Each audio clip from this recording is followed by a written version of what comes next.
Mrs. Dennings always paid more attention to Celia than to the others. No one knew why she showed such favouritism, but an elderly woman, wiping tears, knew that she saw her daughter in the girl. Her daughter had died with her husband in a car accident, and the woman had no children of her own, so she put all her efforts into raising the little orphans. "Oh my God, she's so much like my Jenny," Mrs. Dennings thought, hugging the orphan girl. Celia felt the warmth emanating from her tutor and reached for her like a sunflower to the sun. Mrs. Dennings always tried to please the little girl with something tasty or buy her something new. The girl considered her teacher her guardian angel and foster mother in one. Thanks to Mrs. Dennings, Celia was able to find a job when she left the orphanage 6 months ago. The manager at the cafe was the sister of her beloved teacher, who happily took on the graduate from the orphanage. Also, the kind woman helped the orphan get her own small but cosy apartment. Celia visited Mrs. Dennings every weekend, buying her favourite sweets each time, which were her weakness. "So, Celia, how's work going? Sister says you're making great progress, and if you're determined, you'll easily become a manager."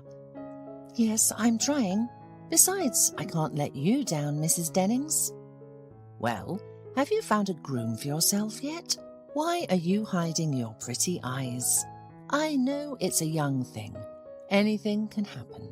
"No, I don't have time to think about grooms. I want to stand on my own 2 feet first, and then we'll see," Celia evasively replied, not wanting to develop such an uncomfortable topic further. Mrs. Dennings understandingly nodded her head, hiding a smile at the corners of her lips. She loved Celia very much and wished the girl only good. One day, Celia arrived at work and Betsy ran up to her right away. "Where are you messing around? Hurry up! Look how many people there are. It's Friday. By the way, your admirer is sitting there waiting for you." "Who's that? That man in the corner?" "Yes. Don't you see he's staring at you? He comes every day and you don't even acknowledge him." "Come on, Betsy. He's at least 10 years older than me. Why do I need him?" Celia retorted and went to the kitchen to pick up the next order. "Okay, maybe he isn't too young, but he's certainly more reliable and prudent than your peers.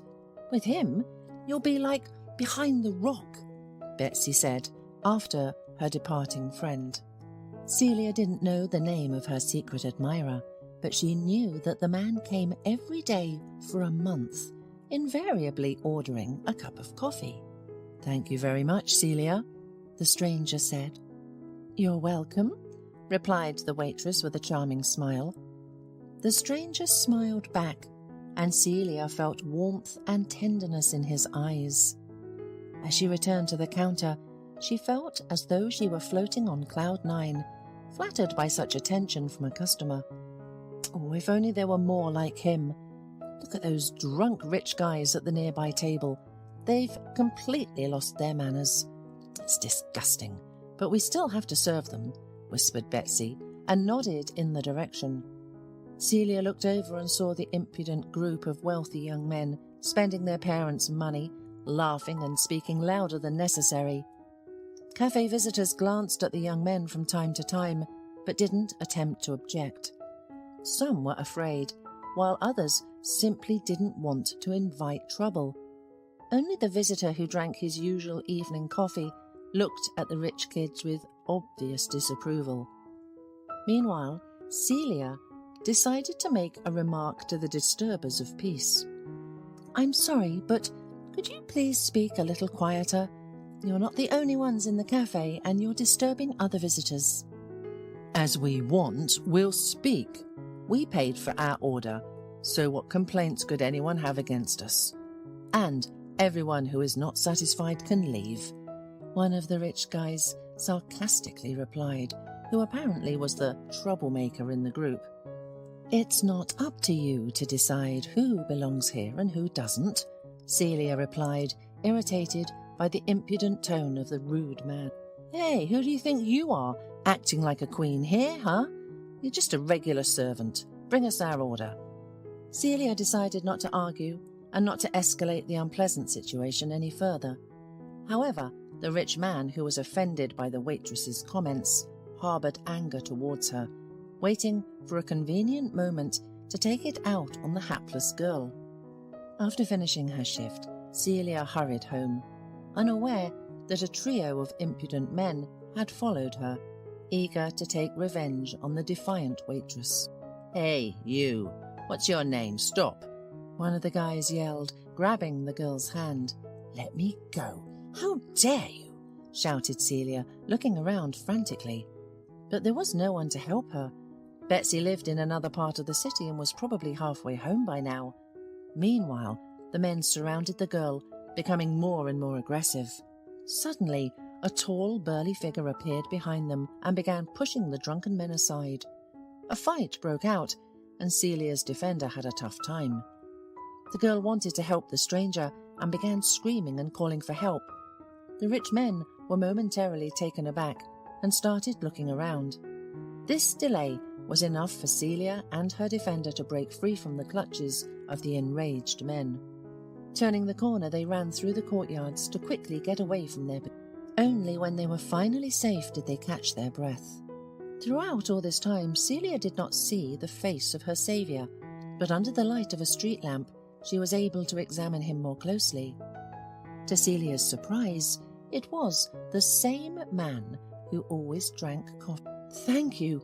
You dealt with them quickly," she said shyly. "To be honest, I got my fair share too. I got into a fight like a little boy. Who knows how it would have ended if you hadn't helped," the stranger replied. "Oh, your jacket is torn at the back. It's very noticeable. You know what? Let's go to my place. I live nearby. I'll make you some tea and we'll fix up your jacket," Celia suggested. "I'm not against it. Let me introduce myself. My name is Brent. And yours is Celia, I already know." The man smiled and took the girl's hand. On the way to her house, Celia and Brent chatted about the details of the recent incident. "Well, here I live. Come in. Of course, it's not a mansion, but it's livable," Celia said, inviting Brent to the bathroom to freshen up and fix himself up. After making delicious tea, the girl examined the jacket and concluded that it could be mended. Under Brent's enthusiastic gaze, she deftly wielded a needle and thread, and in one moment made a couple of thin stitches that concealed the hole in the back. "There you go. You can't see the seam if you don't look closely. It's neat and it won't come undone," the girl joked, helping Brent put on his jacket. "Thank you very much, Celia. You saved me. I don't even know how to sew. I would probably have thrown the jacket away, but it's not good because it's a quality thing," Brent said, heading for the door. As a farewell, Celia stood on tiptoe and hugged her saviour, blushing instantly. Then, as Brent walked out of the entrance, she watched him until he disappeared around the corner. The next day, Celia told her friend Betsy about the incident with the rich visitors. "You see, Celia, I've told you he is a real man, and he didn't lose his cool in a difficult situation. Believe me, you're as safe as behind a rock with a guy like that," said her friend, from whom Celia could not hide an impish glint in her eyes. Celia eagerly awaited the evening to find out if Brent would come today, or if he would break his habit. But when the clock struck 6, the girl saw that the table where the man usually sat was empty. Finishing the rest of her shift, the girl went outside and saw Brent walking towards her, holding a huge bouquet of flowers in his hands. Taken aback, Celia was speechless, but the man didn't lose his composure, and, taking the girl by the hand, offered to take her for a walk. That evening was unforgettable. Brent turned out to be a very gallant and attentive suitor, with whom she felt incredible emotional comfort and warmth. As it turned out, the man was a long-distance truck driver, and he could tell many stories about different countries and the things he had seen during his travels. As they said their goodbyes, Celia and Brent kissed and agreed to meet again the next day.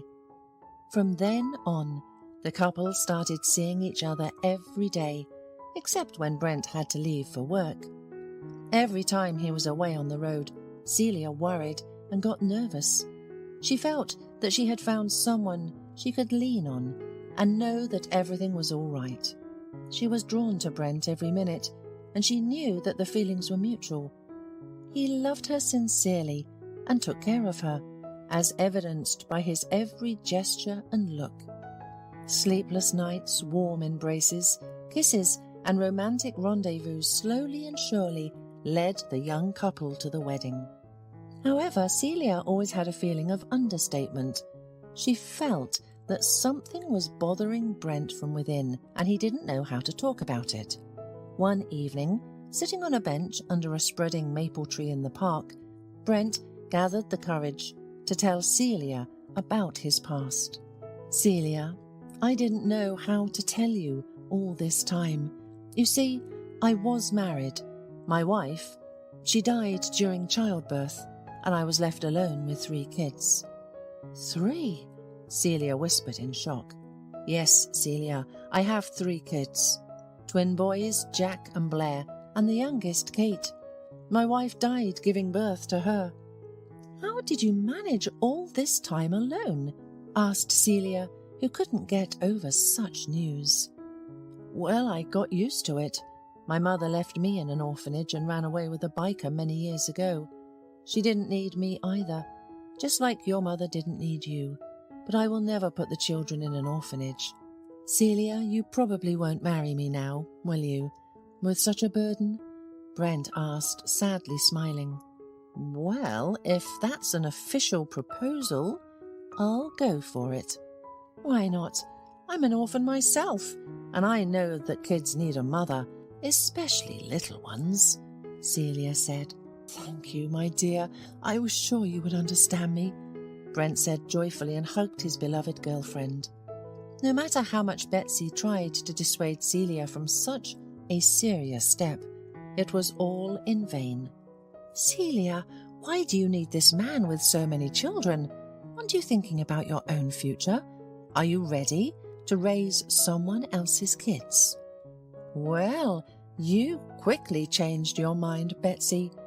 You were the one who advised me to be with him, and now you're trying to talk me out of marriage," Celia said, confident in her choice. Despite all Betsy's exhortations, Brent and Celia got married. Even before getting married, Brent introduced Celia to his children. She was very pleased with the meeting and was amazed at how well-behaved and polite the children turned out to be. For the twins, she became their best friend and older sister, while little Kate called her Mum. Tears welled up in Celia's eyes. At first, married life was difficult. After all, living alone with 3 small children was not easy. But Celia considered herself a strong girl and eventually got used to everything, not noticing the family troubles and worries. She believed that with love and understanding, family happiness would come on its own, eagerly awaiting her husband's return from his every trip. Celia had quit her job at the cafe and dedicated all of her time to raising the children, whom she cherished.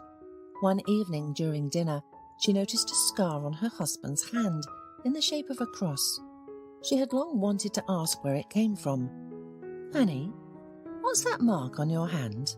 she asked. "Well, my childhood friend Andrew and I decided to make a mark of loyalty and friendship. A cross on the hand, like friends forever. We used a hot nail to make it.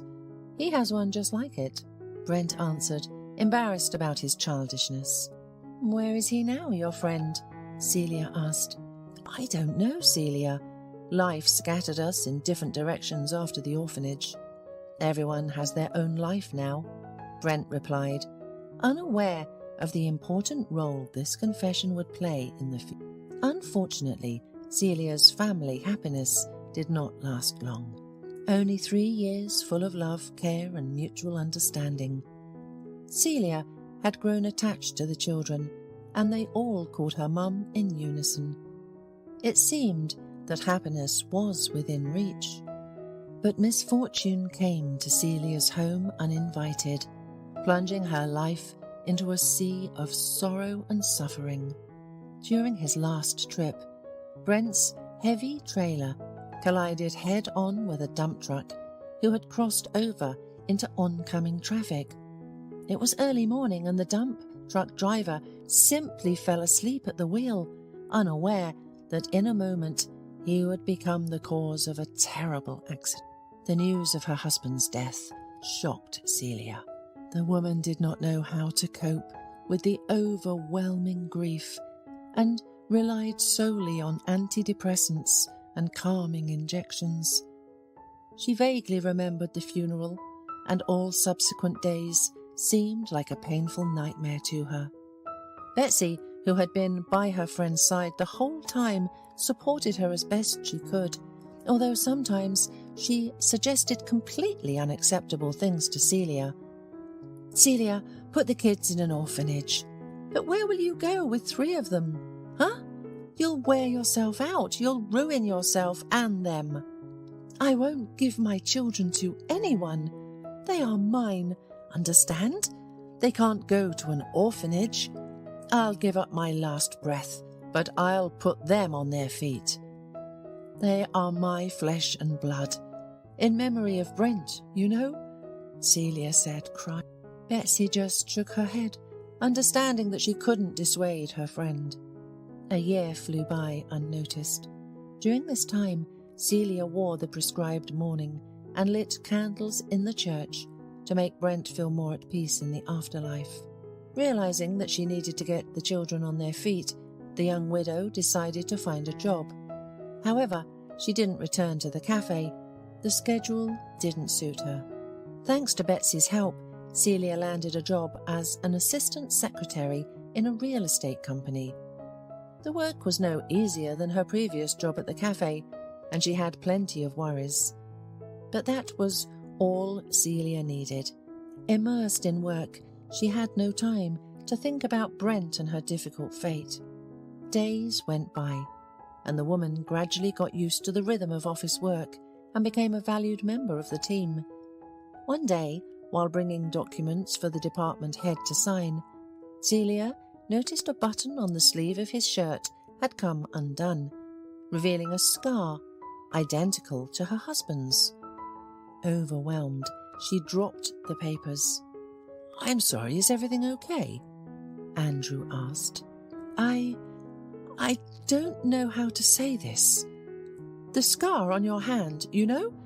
I've seen it before." "It can't be. Do you happen to know Brent Murphy?" Celia asked, stuttering. "Of course. But how do you know that name?" Andrew asked excitedly. Celia, unable to hold back tears, sat down on a chair and through sobs told her boss everything about Brent, the accident, and his 3 children. At the end of her story, Andrew had tears in his eyes.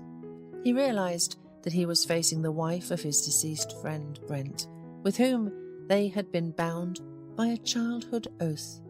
If not for this accidental discovery, they would have worked side by side and never known of each other's existence. Andrew, hearing that Celia had 3 children, immediately raised her salary and began to help her in every way he could, feeling guilty of not finding his friend earlier. He began to visit Celia's home often, helping her with the children.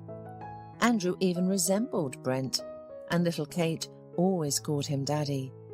Unbeknownst to herself, Celia began to have strange feelings for Andrew, starting with respect and ending with more serious emotions. Less than a month after their memorable conversation in the office, a special bond was established between the two, as if they had known each other for many years. "Celia, I've been thinking about this for a long time. You see, I'm lonely, with no family or children. I've built my career, and there was no time to think about a family. In short, will you marry me?" Andrew asked, shyly, like a boy. For him, Celia and the children of his deceased friend had long become like his own family. The woman agreed with joy. It was not about the help, but the fact that she liked Andrew more and more every day. They had a modest wedding, holding a solemn evening in the same cafe where Celia had once met Brent. Even the caregiver from the orphanage, Mrs. Dennings, came. She approved of Celia's choice, and Andrew was very likeable to her. "He is just as honourable a man as Brent. You can have no doubt, my dear. I see it in his eyes. He is very kind," said the woman, wiping tears of joy. And Celia had no doubt. She loved Andrew, and he loved her too. There is no doubt that looking down from heaven, Brent rejoices for them and wishes his best friend and Celia only happiness and faith in a bright future. And Jack, Blair and little Kate will never be in need of anything. For Andrew, they are like his own children. After all, the oath they gave each other with Brent many years ago is not subject to time or life's difficulties.